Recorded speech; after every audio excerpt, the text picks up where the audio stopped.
अस्सलाम वालेकुम my all friends, कैसे हैं आप सब लोग। उम्मीद है आप सब लोग बहुत अच्छे होंगे। और आज का टॉपिक जो आपको समझ में आ गया है थंबनेल देख के ही, तो सबसे पहले बस मैं एक ही चीज़ की गुजारिश कर रही हूँ कि जो भी मेरे चैनल को देख रहा है, न्यू विजिट कर रहा है, तो मेरे चैनल को सब्सक्राइब कर लें। मैं डेली ऐसी वीडियोज़ लेके आती हूँ जो आपके रिलेशनशिप से रिलेटेड होती है। आपका रिलेशनशिप मजबूत बनाने की कोशिश करती हूँ मैं अपनी वीडियोज़ में, ऐसी बातें बताती हूँ।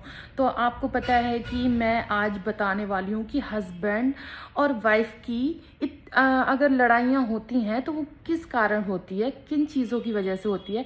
तो ऐसी बहुत सारी चीज़ें हैं, लेकिन वीडियोस लंबी ना हो उसकी वजह से मैं आपको मेन चीज़ बता रही हूँ। जैसे कि मैं आज के टॉपिक में हस्बैंड वाइफ से रिलेटेड जो लड़ाइयाँ होती हैं उनको कम करने के लिए बता रही हूँ, और उनके मेन टॉपिक बता रही हूँ कि 3 ऐसी चीज़ें हैं जो आप लोग एक दूसरे के साथ करते हैं जिससे कि लड़ाइयाँ और बढ़ जाती हैं घटने की जगह। फर्स्ट बात ये है कि आपकी जो सोच है, आप दोनों की जो सोच है वो एक दूसरे से नहीं मिलती है, और आप दोनों एक दूसरे को सही से जान नहीं पाए, पहचान नहीं पाए। इसकी वजह से आप दोनों की जो सोच है वो कुछ होता है कि शादी के पहले भी हमारी सोच है जो अलग रहती है, और वाइफ आ जाती है तो उसकी कुछ अलग रहती है, जिसकी वजह से ना उनकी सोच को लेके बहुत ज़्यादा लड़ाई होती है कि ऐसा तुमने क्यों किया, ऐसा मुझे पसंद नहीं है, या फिर ऐसा तुमने क्यों किया, ऐसा मुझे पसंद नहीं है।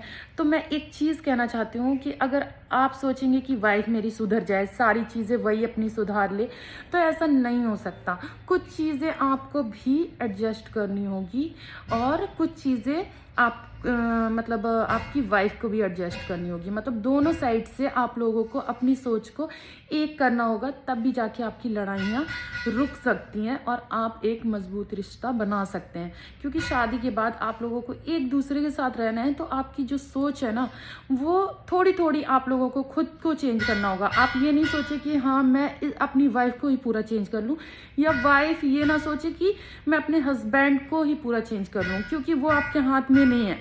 आपके हाथ में आपको बदलना, मतलब खुद को बदलना आपके हाथ में है, ठीक है। तो आपको खुद को थोड़ा थोड़ा सा ना एडजस्ट करना होगा, तो आपको आपकी जो मैरिड लाइफ है बहुत अच्छी चलेगी। तो एक ये होता है। दूसरा होता है कि हस्बैंड या वाइफ दोनों में से ना किसी जो ज़ुबान है ना वो कड़वी इस्तेमाल करते हैं। जैसे कि कड़वी से मतलब ऐसे शब्द बोलते हैं जो दिल पे बहुत ज़्यादा लगते हैं, जिसकी वजह से लड़ाइयाँ रुकती ही नहीं है।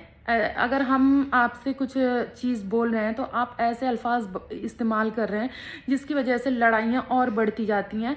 तो मेन चीज़ होता है कि ज़ुबान में जो है ना, जो कहते हैं ना कि निकले हुए जो शब्द हैं वो वापस नहीं लौटते।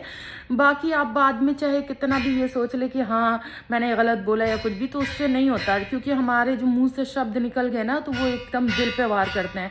तो हस्बैंड हो या वाइफ हो, दोनों को इतना मतलब थोड़ा सा ना सोच के अच्छे से, अगर कुछ बात भी है तो उसको सही से एक दूसरे के पास बैठकर सॉल्व करना चाहिए, ना कि गंदी चीज़ों से अपने गंदी ज़ुबान करना चाहिए, या जो कड़वी चीज़ें हैं वो बोलना चाहिए, जिसकी वजह से रिश्ते में तो कड़वाहट आ ही जाती है, मन में भी कड़वाहट आ जाती है। और आपको मालूम है कि शादी के बाद हमें रहना एक ही साथ है, और तो हम क्यों ना अपने आप को ही थोड़ा बदल लें, है ना। तो ये जो है बहुत इम्पॉर्टेंट चीज़ें होती हैं जो मैंने बताई है। और तीसरी जो मेन इम्पॉर्टेंट बात होती है, एक दूसरे के ऊपर ब्लेम, मतलब कि नहीं, जैसे कि अब कुछ चीज़ हो गई, ठीक है, तो नहीं ये तेरी वजह से हुआ, वो बोलता नहीं ये तेरी वजह से हुआ। या फिर कुछ चीज़ें ऐसी भी होती हैं कि अगर रिश्तेदार ना रिश्तेदारों की आदत ही होती है कि अरे तुम्हारी वाइफ ऐसी है, तुम्हारी वाइफ ये करती है, तुम्हारी वाइफ वो करती है, आप आकर सीधे अपनी वाइफ को चिल्लाने लगते हैं, ये करने लगते हैं। और ऐसे ही वाइफ तो और कच्चे कानों की होती है। उसने बताया कि तुम्हारा हस्बैंड वहाँ था, उसके साथ घूम रहा था, या उसके, तो भाई पूरी मामले की जांच किए बगैर एक दूसरे के ऊपर ब्लेम ना लगाएं। इससे भी लड़ाइयाँ इस हद तक बढ़ जाती हैं कि आपका रिश्ता टूटने की, मतलब कि डाइवोर्स होने तक की नौबत आ जाती है। तो अगर आपको कोई मतलब किसी ने भी कुछ भी बताया ना, आप उसी के सामने जाके, दोनों लोग जाकर उसी के सामने जाके, क्योंकि आपको अपनी ज़िंदगी जीना है। जो तीसरा जिसने बताया है ना, वो तो आपको अलग करा देगा या कुछ भी। लेकिन अगर आप दोनों को अपनी लाइफ अच्छी करना है तो अगर कोई आपको कुछ बता भी रहे हैं ना, तो आप उसी टाइम अपनी वाइफ को बुलाएं, क्यों तुमने ऐसा ऐसा बोला ना, ये ऐसा बोल रही है। तब वहीं पर ना उस रिश्तेदार या कोई पड़ोसी या जो भी बोल रहा था, उसकी पोल खुल जाएगी और आपका रिश्ता जो है वो मजबूत होगा। और आपको इन सब चीज़ों का सामना नहीं करना पड़ेगा और आपकी जो लड़ाइयाँ हैं वो भी ख़त्म होती जाएंगी और आपकी जो रिश्ते में प्यार है एक दूसरे के लिए, वो भी बहुत बढ़ता जाएगा।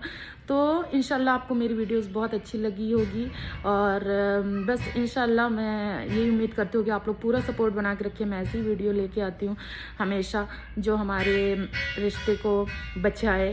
और इंशाल्लाह फिर मिलती हूँ नेक्स्ट वीडियो के साथ। अल्लाह हाफिज़।